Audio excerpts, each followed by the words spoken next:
So this is an overview of what I'm doing on this John Deere X300R, and what's unique about it is the R situation.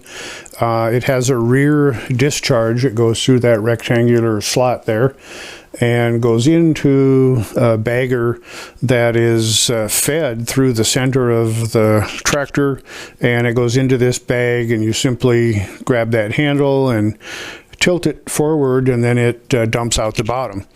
And what I'm finding out about this R situation is that it's a discontinued model in the United States as of, oh, I don't know, 4 or 5 years ago. Apparently popular in Europe, not real sure why. But the advantages of it is you can trim with the mower deck on either the left side or the right side. If you do in fact dump your grass, it's easy to do. Simply back up, dump it, and keep going. You don't have to stop and take the bags out. So when I bought this, I typically clean and take things down quite a ways.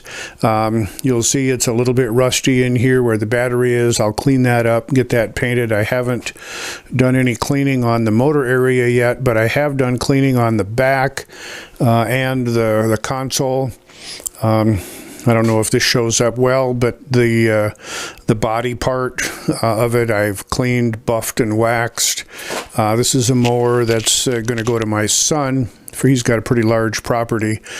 The issue that I had with this late last fall was I sensed that it didn't go up a hill very well.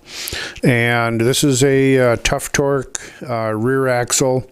I believe it's a K46.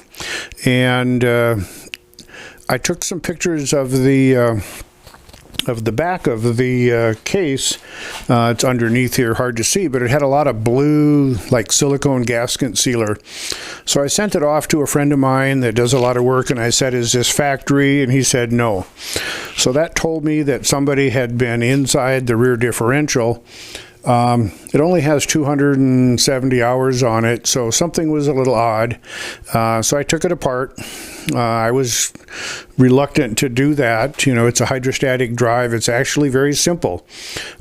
Just keep things clean the outside before you take it apart, take lots of pictures before you disassemble things. And it ended up that the filter in there was put in incorrectly. It was plugged like almost 90% with this blue silicone material.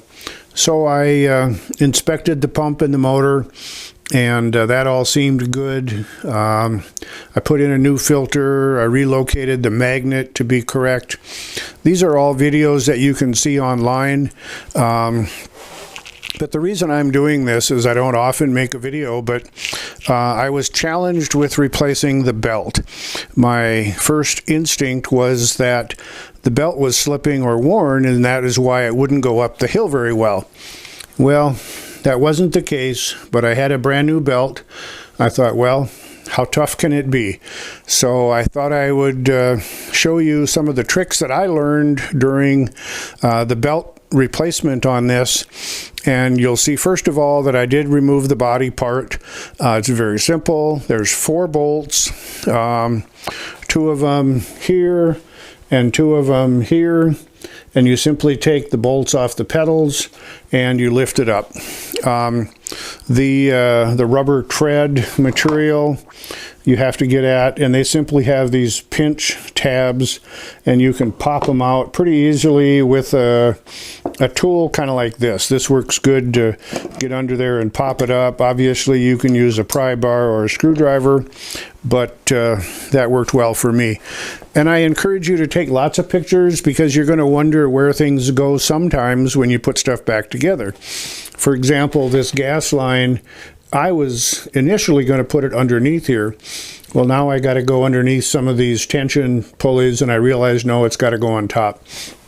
One of the other things that I learned is this is the deck height adjustment. And when I had the body on, I was looking underneath here and I saw this, and I wasn't real sure what these washers were for. Well, they're simply on there to make sure that the tension on this plastic is held tight and this gizmo handle does simply slide on and off, and it's that simple. So take that off when you take the body off. All right, so now to get to the belt replacement, you can see some of the path back here. I do draw stuff on here. This is the forward pulley up, rear pulley back, and I keep track of that. I take pictures, but in order to get the belt through there, the belt is fed here, goes around here, then they join over here. What you have to do is take this bolt out. And with the body on, the body contour comes right here. So once I realized I had to take this out, and I knew that the body was in the way, I had to take the body off. Glad I did. Easy to do. Makes it a lot easier to clean. And when you do that, then you can run the belt around and through here to get it over this territory. You end up having to take this bracket off, which is pretty simple. This spring, and this bolt. You don't have to take this pulley off. And I took this off, which is a clip. So it gets to be a little bit of fiddling, but you know, for me, I found that that was the only way to get the belt fed through this stuff. And you notice on this tractor that this area is very wide open, and on other tractors the belt runs in this area, but this is the area where the chute goes to attach to the deck. So this area has to be vacated, and the belt is run on the side and it goes through over here.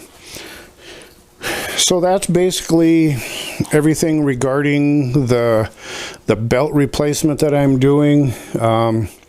I did buy in the box over here the Discharged Fan Attachment, which allows you to, if you choose not to bag it, it simply spreads the grass out. When you take the body off, you'll have to disconnect the gas hose. For me, unfortunately, I took the body off. It was a little heavy, and I looked back and I go, well, where's the gas tank? Because the gas tank conforms to the left-hand tire, sits in this area. Well, it was hanging by the hose. So a word of caution, just to be aware of that. Maybe have to support it with a strap or a rope or some device to keep it from tipping over. I did spill some gas, so wasn't the best situation. But again, encourage you to take a lot of pictures so you can look back at things. One item that I spent a lot of time on, I'm going to get a pointer here, is trying to figure out how to put this clip back on. And you'll see, if you can see it, that it's pretty close to the belt. Well, there's factory silver or white marking here and here, to me indicating that that's the way it was. And I took pictures, and fortunately I had just had this zone on enough of a picture to realize that, yeah, this in fact is the way it is. It clears it by, you know, 1/4 of an inch, but not anything extra. So I hope this helps. X300R. This is a 2008 model, and like I said, I did rebuild the rear axle. I checked the pump and the motor, and those pistons are all good. The gears are good. So I just put a new belt on, new filter on, and hopefully in the springtime, you can see we got piles of snow out here in North Dakota. I'll be able to give it a going over, and hopefully everything works good, and I hope this helps you some. X300R John Deere 2008.